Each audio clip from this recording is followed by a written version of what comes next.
মনে ফ্ল্যাক্সি শেষ হয়ে গেছে।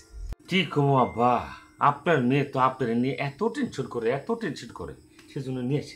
খুব ভালো করছো যে ওরে নিয়ে আসো নাই, ওই যেই টেনশন করে। ফুফু, আমি যেটাই করি চিন্তা ভাবনা করেই করি। কখন আমি আদা স্টক করব, কখন রসুন স্টক করব, কখন জিরা স্টক করব, কখন ধনিয়া, কখন আটা, বোঝো না ফুফু? মানে কি বলুন, সরি, মানে আপনি তো সবকিছু জানেন ফুফু। মানে ঘটনা হয়েছে গিয়া, আমি যদি এই অবস্থা থেকে নিয়ে আসি, ঠাস করে সে মনে করেন একটা সিলডানি দেওয়ানোর পরে ঠাস করে যদি সেটা অসুস্থ হয়ে যায়, তখন তো এই সাইড এফেক্ট বিভিন্নভাবে পড়বে। মানে আমার সন্তান সবকিছু বলে বলছেন তো আপনি, সেই জন্যই আর কি। কিন্তু ভাগ তাহলে দিয়ে যে একটা কাজ করবো সেটা চিন্তা করতে পারিনি। দিয়া যে এমন একটা কাজ করলো, ভাইজান তো পুরো অসুস্থ হয়ে গেল একদম। আমরা যেহেতু আইসাই পড়ছি, আপনার আর কোনো চিন্তা নাই, কিয়ামত নাই মাসটা আপনি খাট থেকে নামবেন না।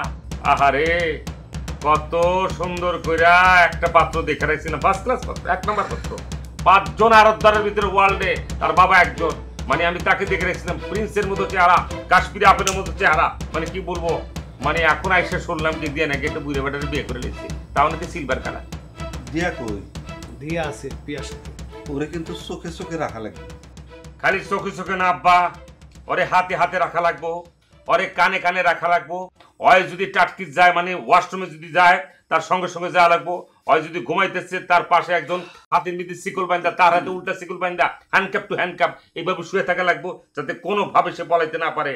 এই বয়সে মেয়েদের একটুখানি ঝামেলা আছে, তারা আব্বাজি কয়ে আপনার বুকে জড়ায় ধরবে, আপনি যাবেন উইক হইয়া, একটু পরে দেখবেন আপনার টাকা পয়সা সোনা দানা লইয়া কোনো বাপ বলে কোনো কিছু পলাই যাবো। বললাম তো একবার পিয়া আছে দিয়ার সাথে।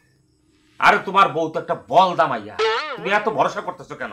এই বলদার আমি চিনি না, বিয়ার পর থেকে তো চিনি। দুলা ভাই কইয়া 10 টাকা নিয়া লেবেন জুসের দিকে 3টা ডিগবাজি খেয়ে পড়ে থাকা, সেই মেয়ে কটুক দেখবে সেটা আমার জানা আছে না। আরে বাপ রে, লম্বা লম্বা কথা বলে, ওকে যারা দিলে 1 টাকা বাইরে না, উনি লম্বা লম্বা কথা বলেন। উনি এমন চোখ খাওয়াইছেন আমার বউরে। আব্বা, বড় জামার উপর যদি আপনি ভরসা করেন তাহলে হইব না। আমার উপর ভরসা রাখতে পারেন, আপনি কোনো টেনশন নিয়ে না। আর আমাদের ফুপু আছে, আমাদের মুরব্বী, আমাদের গার্জিয়ান, উনি থাকলেই চলবে। বোকা না বাবারে, ফুপু তো আছি, 15 বছর দূরেই তো আছি, ফুপু তো আর কোথাও যায়নি। আব্বা, তবে একটা জিনিস আমার কাছে খুব ভালো লাগছে, আপনি যে অসুস্থ হয়ে গেছে, অন্যভাবে নেন না, তুমি তো জামাই খুব খারাপ। আপনি যেভাবে অসুস্থ হয়েছেন এই হচ্ছে আপনার জন্য প্লাস পয়েন্ট। কিরকম প্লাস পয়েন্ট? দিয়ার মনটা একটু গলিয়া রয়েছে কিন্তু আপনার দিকে, নাহলে কিন্তু দিয়া অনেকে কি ফাল দিয়ে পলায় যেতে হবে, বুঝছেন? দিয়ে যাইতে পারতেছে না আপনার অসুস্থতার কারণে। এসব ক্ষেত্রে মেয়েদের আবার বাবার প্রতি খুব টান বেড়ে যায়, যে আব্বার অসুস্থতার সময় আমি কি করে তোমার সঙ্গে ভেগে চলে যাব। এখন ব্যাপারটা হচ্ছে কি, আপনি যদি সুস্থের মাঝখানে হয়ে যান গা, আপনি ভ্যাটকায় পড়ে থাকবেন এখানে, এটাই দেখবেন আপনার জন্য প্লাস হয়ে দাঁড়াবে। অন্যভাবে নেন না প্রভু, আমি আমার কথাটা বললাম, আমার অভিজ্ঞতা থেকে কথা বলছি। এটা আবার কেমন কথা বললাম? অভিজ্ঞতা খালি আপনার একলা আছে। আরে বাবা, এটা হচ্ছে স্টক ব্রেন। জি, আদা রসুন পেঁয়াজ। হ্যাঁ, স্টক ব্রেন তো স্টক করে রাখছেন।